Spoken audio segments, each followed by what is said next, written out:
अस्सलाम वालेकुम प्यारे बच्चों, आज 5 फरवरी 2022 है। आज का दिन हम अपने कश्मीरी भाइयों के साथ यौम यकजहती के तौर पर मनाते हैं। कश्मीर एक रियासत है। जब 14 अगस्त सन 1947 को बरे-सगीर पाको हिंद की तकसीम हुई और पाकिस्तान मौरज़े वजूद में आया तो कुछ इलाके पाकिस्तान का हिस्सा बन गए और कुछ भारत का।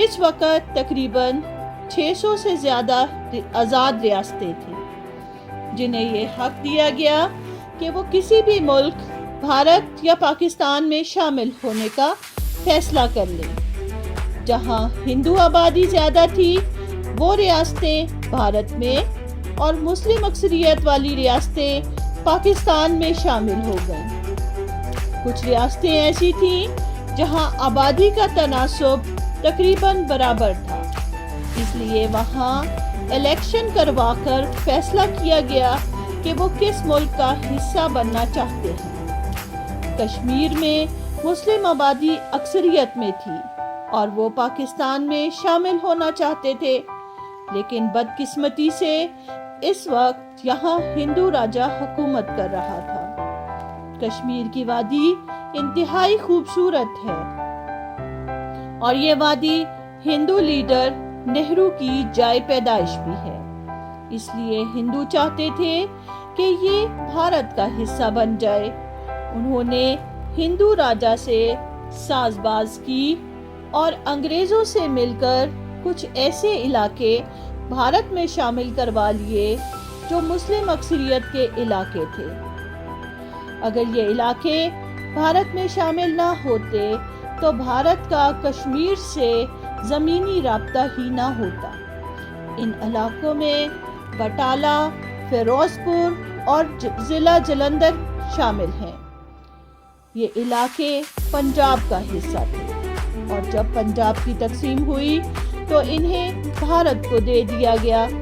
ये नामुनासिब तकसीम ही लड़ाई झगड़ों और कत्लो गारत का बाइस बनी और ऐसी नफरतें पैदा हो गईं कि जो आज तक ख़त्म नहीं हुई। इसी नफरत की वजह वादी कश्मीर भी है, जहां भारतीय फौज दाखिल हो गई और ज़बरदस्ती यहाँ कब्जा कर लिया।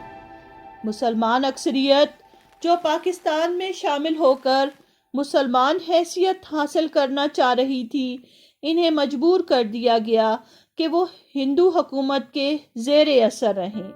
इन पर जुल्म और सितम किया गया और इनकी आवाज़ को दबा देने के लिए हर कोशिश की गई। इंसानी हकूक बेदर्दी से पामाल किए गए। बात अक़वाम मुत्तहिदा तक जा पहुंची। यहाँ इलेक्शन करवाने का हुक्म दे दिया गया, लेकिन वो इलेक्शन आज तक न हो सके, बल्कि मुसलमानों को ख़त्म करने की हर मुमकिन कोशिश की जा रही है।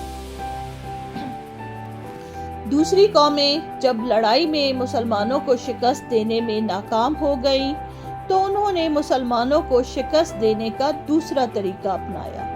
उन्होंने अपनी कोशिशों का रुख मोड़ दिया। अब वो मुसलमानों को इनके दीन से दूर कर रहे हैं ताकि मुसलमान कमज़ोर हो जाएं और उन्हें ख़त्म किया जा सके। मुसलमानों को फ़िरक़ों में तकसीम कर दिया गया। एक खुदा को मानने वाले, एक कुरान को पढ़ने वाले और एक नबी की उम्मत अपने ही दीन की मुख्तलिफ वजाहतें देने लगी और फ़िरक़ों में तकसीम हो गई। यहाँ भी दिल न भरा तो हमारी प्यारी इबादतों पर उंगली उठाई गई। एक नया लफ्ज़ मशहूर हुआ कि बिदअत नहीं होनी चाहिए। इसमें कोई शक नहीं कि बिदअत गुनाह है, लेकिन इसकी तशरीह करने में हम इंतहा से गुजर गए। मिलकर बैठना, मिलकर इबादत करना, खाने की तकसीम करना और वो प्यारे अफ़ाल थे जो मुसलमानों में इत्तेहाद का बाइस थे, इन्हें बिदअत करार दे दिया गया।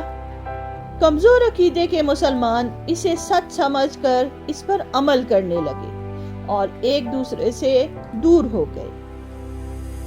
प्यारे बच्चों, اگر امت مسلمہ کو مضبوط کرنا ہے تو دین اسلام پر مضبوطی سے کاربند ہونا ہوگا۔ اسی لیے اللہ تعالیٰ نے ہمیں قرآن پاک میں نصیحت کی ہے کہ اللہ کی رسی کو مضبوطی سے تھامے رکھو اور آپس میں تفرقہ نہ کرو۔ ہمیں صرف بطور مسلمان اپنا وجود اور پہچان قائم رکھنی ہے۔ ہماری گفتگو، ہمارے لباس، ہمارے رسم و رواج، ہمارے تہوار، ہماری عبادتیں قرآن اور سنت کے بتائے ہوئے طریقوں کے عین مطابق ہونے چاہیے۔ اللہ پاک ہمیں توفیق دے کہ ہم اچھے مسلمان بن سکیں۔ آمین۔ اللہ حافظ۔